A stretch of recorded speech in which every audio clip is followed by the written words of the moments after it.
Ito guys, panoorin natin ito, isang napakagandang bata na kakanta ng Oras Na ni Miss Corita. Ayan, panoorin natin at gawa ng reaction video. May bulong Ang ganda ng boses. Ihip ng ating Ang lambing ng boses. May sigaw, dinggin mo. Grabe na bata, ang ganda. At ubos na ang oras mo. Oras na magpasya kung saan ka pupunta. Wala yung sarap pakinggan. Oras na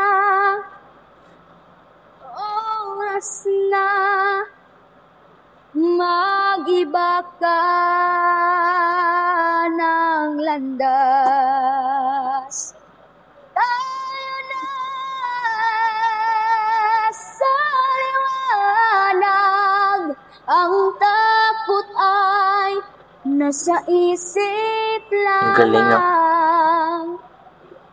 Tama na pag-aalilangan, ang takot ay nasa isip lamang. Kung daay di tiyak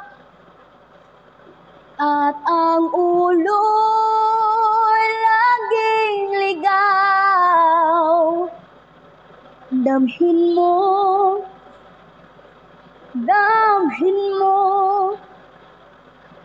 ang landas ng puso mo. Tayo na sa liwanag, ang takot ay nasa isip lamang. Tama na pag-aalilangan, ang takot ay nasa isip lamang. Galing, ang ganda ng boses, malambing, malamig. Damhin mo. Ang ganda pa niya. Ang landas ng puso mo. Oras na. Inantok ako sa boses niya, ang ganda kasi. Oras na magbuo ka ng pasya. Tayo na sa liwanag, ang takot ay nasa isip lamang. Tama na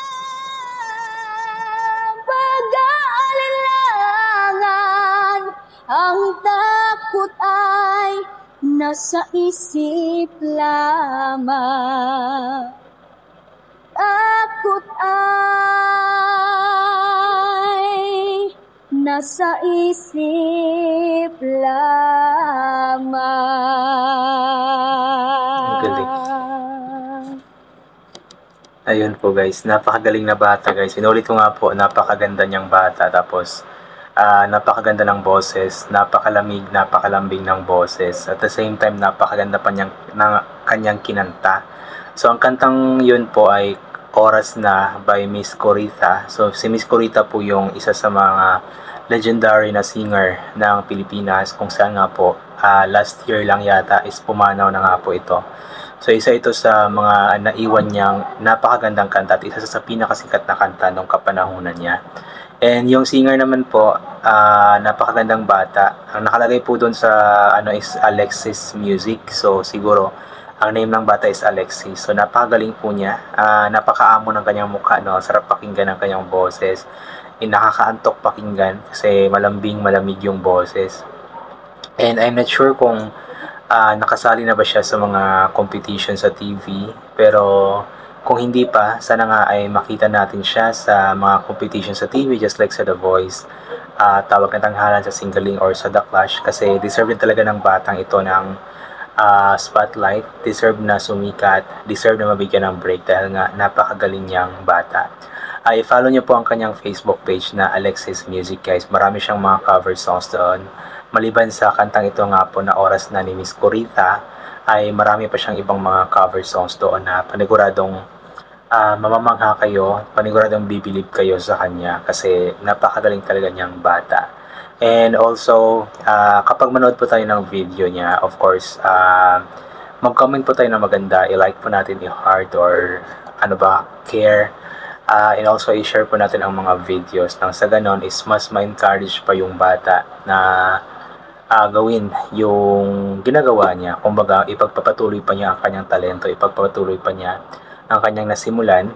Basta may makita lamang sila talaga na, o siya talaga, na mga magagandang comments ay nagdadagdag ito ng encouragement sa kanya or sa mga singers, sa mga artists na nagpo-post ng mga talents nila sa social media. So sana i-support po natin always ang mga kababayan nating mga Pilipino na mga talented na ginagawa ang lahat para may bahagi ang kanilang talento sa ating lahat sa pamamagitan ng pag-post sa social media. So kung kaya po natin, i-ulit ko nga po palagi, kung kaya po natin suportahan ang ibang mga lahi just like mga K-pop artists, mga American singers, artists, mga Australians or Canadians or iba pang lahi.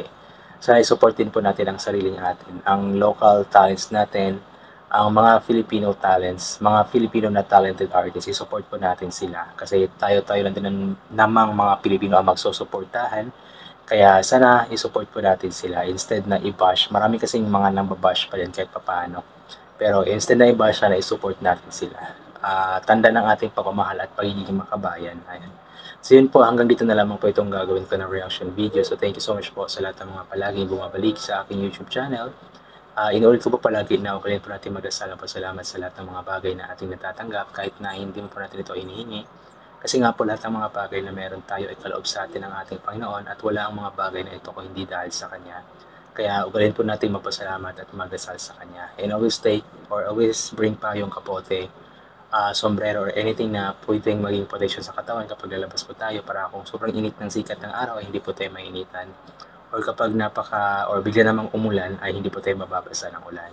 And always take vitamin C para mabuso ang ating immune system at hindi po tayo matamaan agad-agad ng kung ano-ano mang mga sakit-sakit. Ayan. So yun guys, I think hanggang dito na lamang po talaga ito.